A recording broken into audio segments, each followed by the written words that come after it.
Yes, people, welcome back to the Magpie Channel TV. Welcome to St James's Park, where the Toon have progressed. Tiki, Taka, Toon have got through to the fourth round of the Carabao Cup.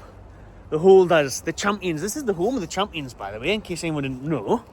In case all the haters out there don't realise that we did win it, and we are still in it. And that's all that matters. We'll try and get over here, away from all these lights pinging off everything. And discuss that 4-1 win over Bradford, and also the breaking fourth round draw, which sees us in action here once again, but this time against Premier League opposition in Tottenham Hotspur. So we'll just talk about that now, shall we? That game has been confirmed. That tie is the crack. 27th of October, the week commencing. So during that week, like the 20th, 29th, we'll see Spurs come here at St James's Park, an all Premier League tie. Could have been better, could have been worse. Me, I would like to see someone like a Wrexham or a Grimsby here, or even away to those teams. But at least it's not away to Tottenham. That would have been worse. And then at home to Man City, or at home to even Arsenal, like we will be here on Sunday. Those sort of games would have been a lot harder, a lot tougher. Tottenham at home, I think if you can't retain your trophy, if you can't go all the way, then you don't deserve to if you're unable to beat the likes of Tottenham at home. But Newcastle last year, on that great Carabao Cup win, managed to beat Arsenal here, managed to beat Chelsea here, managed to beat Forest away, Liverpool in the final, of course. So we know how to do it. We know how to get the job done in the League Cup. And Spurs at home, it's a good draw. Like I said, it could have been a lot worse, but it also could have been better.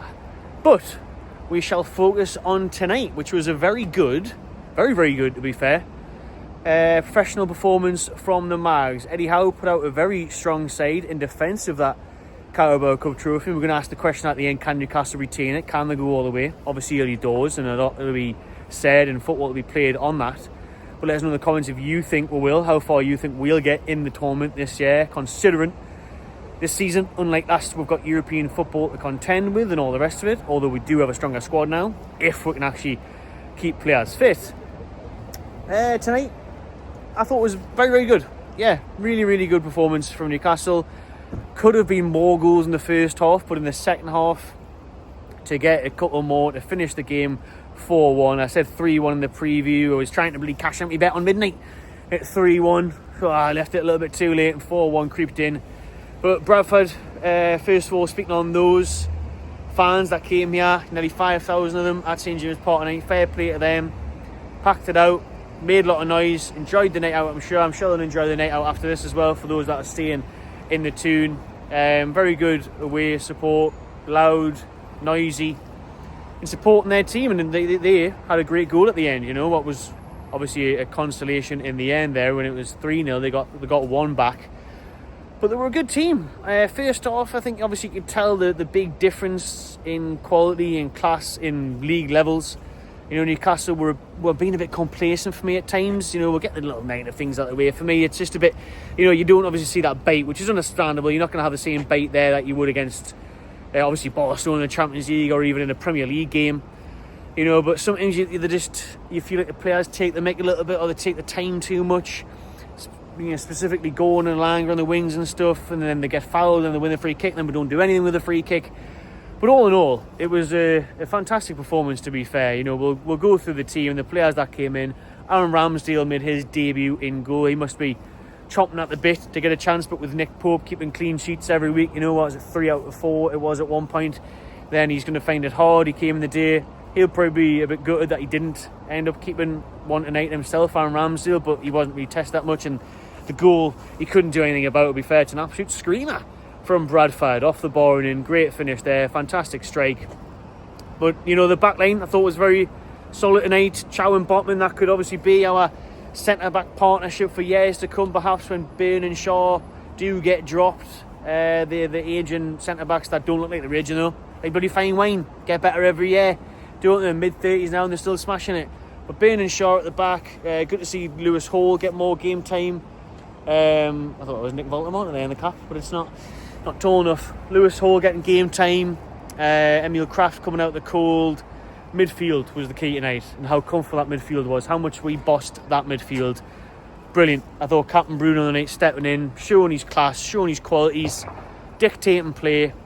And I have to give a big mention to the pair that got braces tonight. First of all, Joe Linton in that midfield. I think it's class when we see Joe Linton get on the score sheet, man. Really is. Seeing Joe Linton hit the back of the net, being able to celebrate, because we all know what he gives on a daily basis. Getting stuck in, putting himself about, being a nuisance, being an absolute beast. But tonight, some cool, calm finishes. Some nice finishes, some good goals there for him to bank. And I just want to see a bit more of that Joe Linton in the Premier League, getting on the score sheet a bit more, and getting in those areas where he can affect the result in terms of getting on the score sheet. But listen, he does his job impeccably well, one of the best in Europe at it for me, so we're not going to complain there. But it is class to see him get on the score sheet, get a little goal, have a celebration or two, and kick on from there. Louis Miley obviously has had a bit of abuse this week online. I thought it was a chance for him to really show something tonight, and I'll be honest, I don't really think he did. Definitely not going to dig him out. I thought he had an okay game, but he's going to get that because he had the one mistake that led to their goal. Not going to hound him out for that at all. Thought he did all right, but again, I would like to see him a bit more of him. He had the odd chance to take a corner or a free kick, didn't quite do enough with it, but still fine, still okay. I thought the midfield as a whole looked really good, really balanced. And then the front three, we'll start off with the other one that got the brace, and that is Big Willie style. It's Sula getting it. He probably should have had a brace or hat-trick in the first half, but he did end up getting a couple. I say that, it's probably harsh. Listen, you kind of expect, we do this a lot as well, I think, we expect strikers and footballers to finish every single chance they get. It just doesn't work like that. Maybe we're used to Shearer doing that for years is why we're looking at it that way, but Asula there, the keeper made the odd good save. Something you think, could he put it in the corner? I definitely think that with the Langa. We're getting to him in a minute.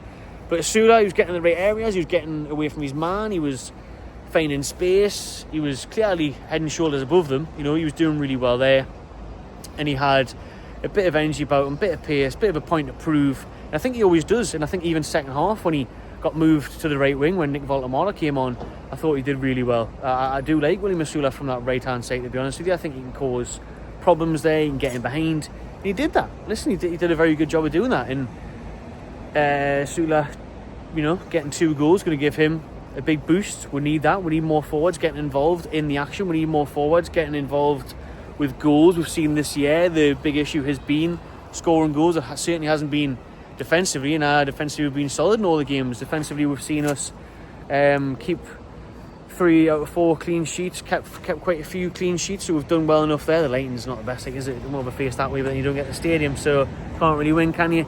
We'll go back this way. You can see it all happening here. But Asula, 2 goals for him, 2 goals for Joe Linton.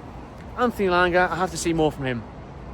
I thought tonight he was a bit sloppy, if I'm being honest. I did. I thought, his end product just isn't there again. He had a great chance to score, and the keeper saves it. At least he got it on target, but he's still not doing enough. That should be hitting the back of the net. That should be going in the corner. It's got to be more accurate. Some of the crosses wayward, over the top, forward, gone.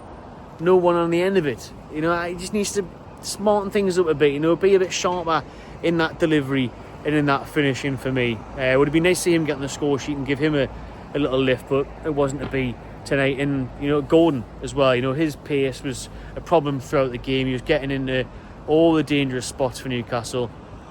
He was laying off some nice passes and stuff, but again, it probably could have been a bit better, but maybe I'm being overly critical. Listen, we've won the game 4-1, that's all that matters. 4-1 win for Newcastle into the next round.